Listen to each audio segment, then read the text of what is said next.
From perfect rides that break records to wrecks that end careers in seconds, these are 20 OMG moments in bull riding history. At number 20, Jess Lockwood believed that being a world champion meant something, even to Sweet Pro's Long John. Work on this bull. I've been 100% wrong.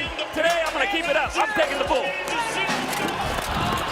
It didn't. Long John had other plans for their Kansas City showdown in 2017. Lockwood was riding high. He'd conquered bulls that broke other men's careers. But Long John specialized in humbling champions. 3 seconds. That's all it took for everything to go sideways.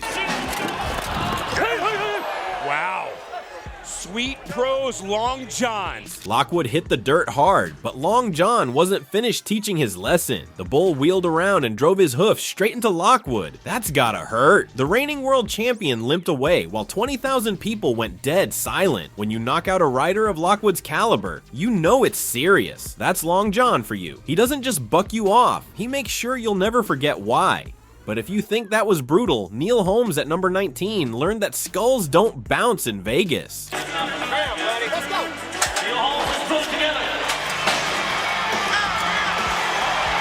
The 2015 World Finals were supposed to launch Holmes into stardom. Instead, they nearly ended his career before it started. Holmes came out looking sharp. His seat was solid, his grip perfect. Everything seemed under control until physics took over. The bull jerked left. Holmes went right, and their heads met in the middle with a crack that echoed through the Thomas and Mack Center. Ooh. He's out, guys. He's out.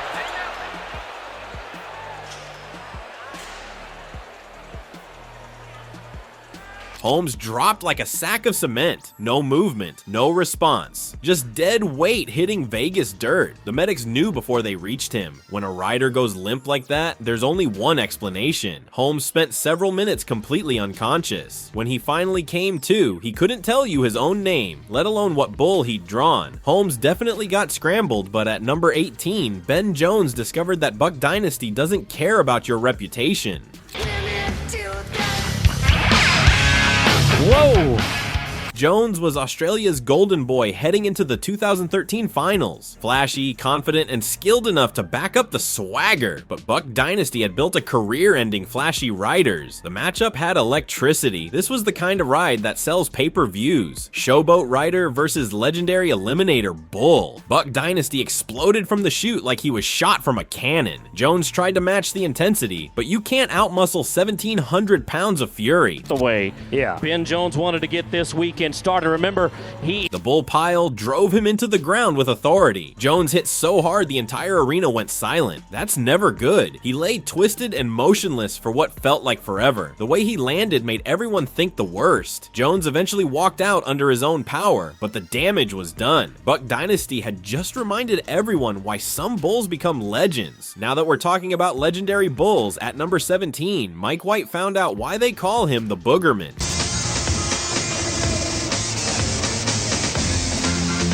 Kansas City 2006. The Mossy Oak Shootout was notorious for brutal matchups, and White versus the Boogerman was no exception. White had drawn pure evil. The Boogerman didn't just buck riders, he destroyed them. Ask anyone who'd faced him and lived to talk about it. The ride started clean enough. White looked solid for the first few jumps, but the Boogerman had a signature move that made him special. He could change directions faster than most riders could blink. It kind of knocked me out, and when I come to, I just I was hurting pretty bad on the inside, couldn't hardly breathe, and ended up fracturing the C1 and the teeth. That's exactly what happened. 1 second White was in control. The next he was airborne with his neck bent at an angle that made the crowd gasp. He landed wrong, real wrong. The kind of impact that sends you to specialists. White fractured his neck and spent 6 months relearning how to walk normally. The Boogerman had claimed another victim. While White was learning to walk again, at number 16, Claudio Crisostomo got a masterclass from Little Combat. That event, it was his very first Built Ford Tough Series event.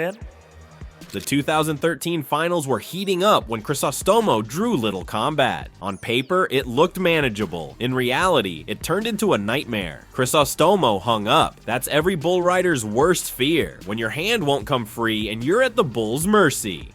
Little Combat kept spinning while Crisostomo dangled helplessly. Then came the kick. $1 to the good, and then he has been a little bit cold. Look at that bull score.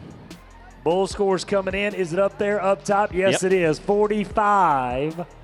The bull's hind leg caught him square in mid-air, and the crowd collectively gasped. Crisostomo hit the dirt hard, but he was lucky to hit it at all. When you're hung up like that, things can go from bad to fatal in seconds. He walked away with his life. That's more than some riders can say, but if you think hanging up is bad, at number 15, Marcus Mariluch learned that Bourne Center lives up to his name. But because of the crazy amount of pressure at his first World Finals, whoa, wow!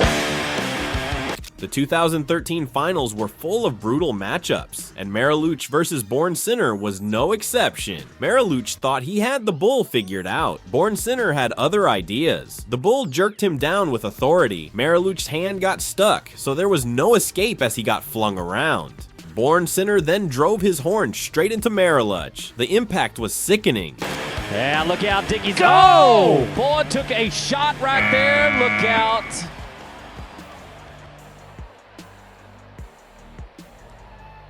Mariluch staggered to his feet, but the fight was far from over. Bourne Center made his point by chasing Mariluch until he had to jump on the rail to escape. Sometimes survival is the only victory that matters. Speaking of survival, at number 14, Cody Nance found out what 1,700 pounds feels like. Buster in Oklahoma City this year, this bull took care of him in about 5 seconds. The 2012 WinStar Invitational brought together the rankest bulls and toughest riders. Nance drew Shepherd Hill Sodbuster, a bull known for stepping on riders. The ride didn't last long. Sodbuster bucked him off clean, then did what he does best.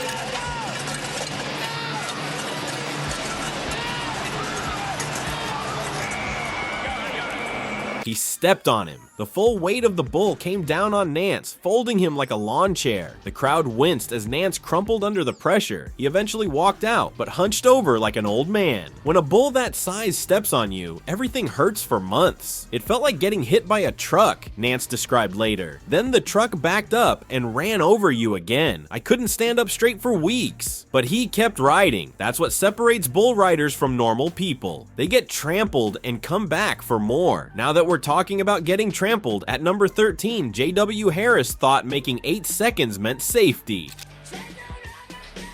Watch this, here we go.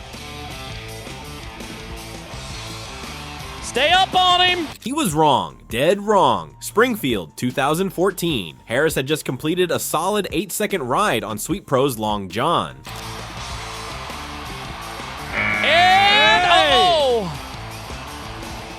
Oh no.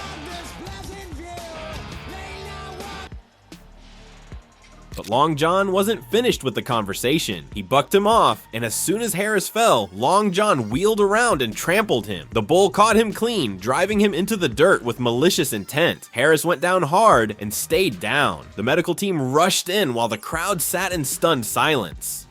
Concussion, severe one. I remember the whistle blowing, Harris said weeks later. Next thing I knew, I was in the hospital asking what happened. They told me the bull got me after the ride was over. That's the part that hurt the most, thinking I was safe. Long John had taught another rider that 8 seconds doesn't guarantee anything. Harris learned the hard way, but at number 12, Ross Coleman learned that bulls don't need 8 seconds to end you. And he's got Crossfire Hurricane. What a battle of the Titans. He had this bull in Colorado Springs, bucked him off. Springdale, 2004. Coleman had drawn Crossfire Hurricane, and the bull lived up to his name from the first jump. Coleman was unconscious before he hit the ground. That's not hyperbole. The bull knocked him out mid-air. Everybody this season, Ross Coleman, had it.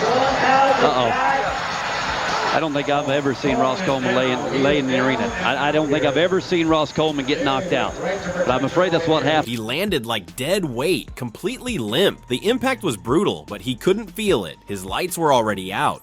Came off the bull's back and then reconnected on it on the way down. And it appeared to me that his back hit the back of the bull. Medics surrounded him immediately. When a rider goes down like that, every second counts. Coleman eventually recovered, but the message was clear. In bull riding, consciousness is a privilege, not a guarantee. I don't remember anything after nodding my head, Coleman said later. The bull hit me so hard I was out before I knew what happened. That's the scary part. You don't even know you're in trouble. Coleman got knocked out instantly, but what happened to Ty Pozzobon at number 11 was even more devastating. Who wants to pull those guys down over the front end? Biloxi, 2014. Podzobon was having a solid season until he drew Southern Wine, a bull with a reputation for ending careers. The ride started normal enough. Then Southern Wine decided to make a statement. The bull's hind leg came down like a sledgehammer, catching Podzobon square in the ribs. The crack was audible. Wow, pretty good assumption. I was just gonna say, just as Shorty said it, it happened. Podzobon scrambled, clutching his side and barely made it over the fence. Broken ribs and a concussion, a combination that would haunt him for the rest of his shortened career. This wreck marked the beginning of the end for Podzobon. The injuries never fully healed, and the concussions kept coming. That stomp changed everything. Podzobon later admitted, "I was never the same rider after Southern Wine got me." The fear creeps in when you know what these bulls can do. Podzobon's career was changed forever, but at number 10, Cody Lostroh paid an even more brutal price. Was really impressive on the Velocity Tour. And Allentown, 2014. The Cooper Tires, Take the Money and Ride Stop was supposed to be another night for the 2009 World Champ. Lostroh drew pain and suffering, and the bull lived up to its name in every possible way. The wreck happened fast. Lostroh dismounted, snagged a spur, and the bull shredded his ankle cleanly. Got him handled. Oh, Much needed boy, yeah, I don't like that. But that is not. Oh, no. Oh, no. That is not a good indicator. This wasn't just another sprain. The joint shattered. Surgeons inserted plates and screws that night. Lostroh faced months of rehab, missing the rest of the season, jeopardizing his comeback. Fans still replay the clip, wincing every time his foot folds beneath him. His crash reminded everyone that even champions can crumble in one bad landing. While Lostroh was getting his ankle rebuilt, at number 9, Bones reminded Justin McBride why he's worth $1 million. The 2008 finals featured the ultimate showdown, two-time world champion versus the $1 million bull. McBride was at the top of his game. Bones was the most expensive bull in history. Something had to give. It took exactly 4.7 seconds for Bones to launch McBride into orbit.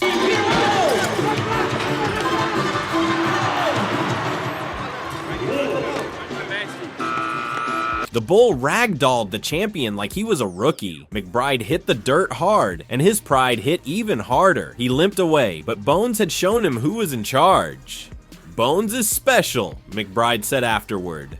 "You can be world champion twice, but that bull doesn't care about your resume. He's going to buck, and you better be ready." That's why Bones was worth $1 million. He could humble anyone, even legends. McBride got humbled by a legend, but at number 8, Aaron Roy's Anaheim Nightmare made the highlight reels. Before the break. Third round of the 2012 PBR BFTS Anaheim Invitational, Honda Center. Roy nodded, the gate cracked, and T-Rex came out twisting like a spring-loaded trap. Roy lasted barely 3 seconds before slamming to the dirt. Then the 1,700-pound bull planted a hind hoof squarely on his mid-back.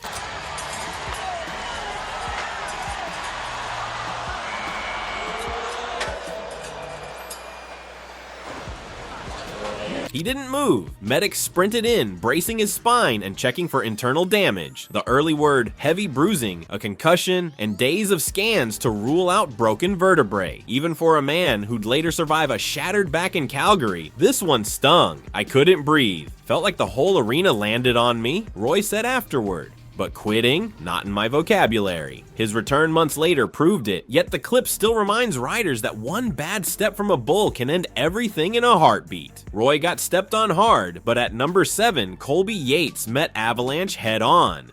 And it seemed like I had him covered for Tulsa, 2006. Yates thought he could handle Avalanche. The bull had other plans. Their skulls collided with a crack that silenced the arena. Avalanche's massive head versus Yates's chin. No contest. what I remember of it. I don't remember most of it, but I remember the bull Yates went down like he'd been shot. Instant lights out. The bull had cracked his chin and scrambled his brain in one devastating blow. I saw stars, then nothing, Yates said later. When you collide head to head with a bull, the bull always wins. Always. He walked away eventually, but the concussion lingered for months. Avalanche had left his mark. Yates got his bell rung, but at number 6, Gage Gay got tossed by Spotted Demon. And Chase slides his feet down, nods his head.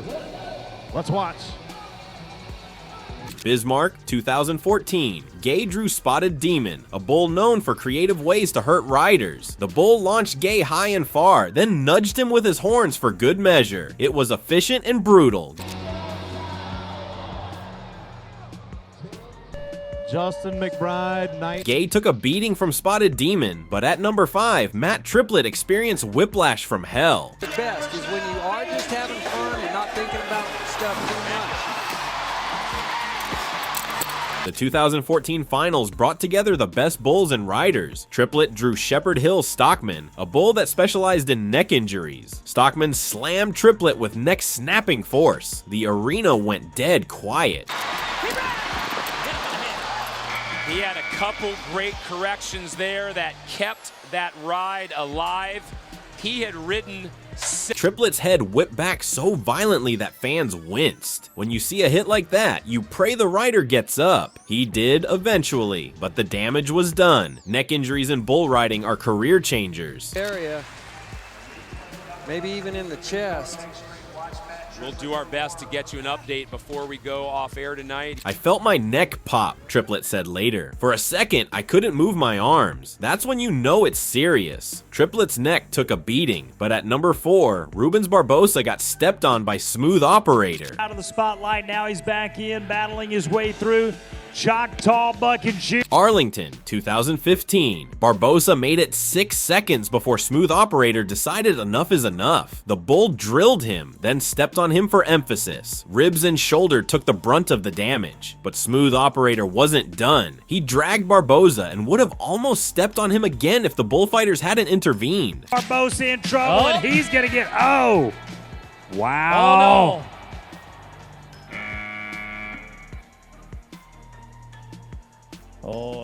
Barbosa writhed in pain while medics assessed the carnage. Broken ribs and a separated shoulder, a painful combination. And he took some shots, a bunch. Sports medicine team moved there to take a look at Rubens. He gets hit very hard here. Smooth Operator. 6 seconds felt like 8, Barbosa joked later. But Smooth Operator made sure I remembered those 6 seconds for months. Barbosa definitely took a beating, but what happened to John Crimber at number 3 redefined the term ragdolled.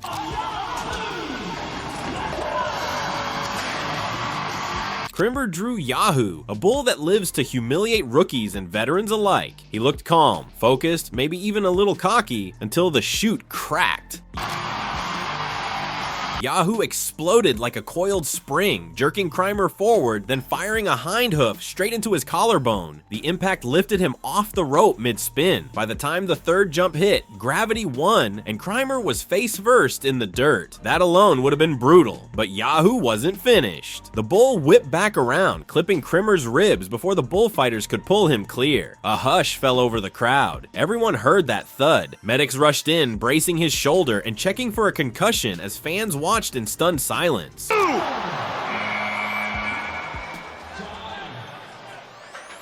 They're going to clear the space.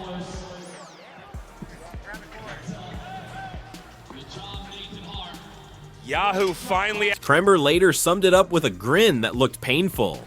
Sometimes the bull rides you, and that tuition ain't cheap. Crimber definitely got ragdolled, but what happened to Bonner Bolton at number 2 still echoes through every locker room. Also known as Luke Collins in the longest ride. Biloxi, Mississippi, August 7th, 2015. First round of the BFTS battle at the Bow. Bolton nodded on a deceptively calm bull named Buckle Up. 2 jumps in, the calm vanished. Buckle Up swapped directions so violently that Bolton lost his seat, whiplashed forward, and drilled the sand chest first. Oh, no. Oh! He's going to get a reride, and he is also The crowd winced at the sound, one of those thuds you feel in your own spine. Medics rushed over as Bolton clutched his arm and tried to catch a breath that wouldn't come. Weeks later, plates and screws held the collarbone together, but Bolton's mindset stayed loose. Sometimes the draw reminds you who's boss, he joked, sling and all. One brutal 8-second lesson, buckle up. Or buckle up does it for you. Now, at number 1, JB Mauney pushed the envelope, and the envelope snapped back hard. Lewiston, Idaho, 2023. The Extreme Bulls stop looked routine for the two-time world champ until the gate flew open. Arctic Assassin launched out like a missile. Mauney held tight for 2 jumps. The third jump flipped him headfirst into the arena floor.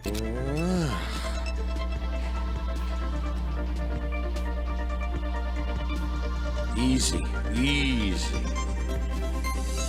The Bull won that round because Mauney didn't just fall, he shattered his C4 vertebra. Surgeons fused C3 to C5 with a rod, plates, 8 screws, and removed 1 disc. Full spinal reconstruction. Not the exit I wanted, Mauney said from his hospital bed, but I'm still breathing, and that's a good day. 4 days later, he retired, then bought the very bull that broke his neck. Tough edge intact? Absolutely. When asked why he kept riding into his late 30s, he shrugged. That's what separates the men from the boys, blocking out the fear and climbing back on. His friends weren't surprised either. They've seen him walk off wrecks that would sideline mortals. JB's built different, they said. You can't teach that grit. And if you think a crash like that ends the story, think again. Arctic Assassin now grazes on Mauney's ranch, a daily reminder of how thin the line is between glory and ruin. Because the fact of the matter is that real riders don't back down. They chase the roar, the 8 seconds, the rush, no matter how high the stakes. Walking away was never an option. The risk is part of it, and so is the reward. And that's exactly what keeps them coming back for more.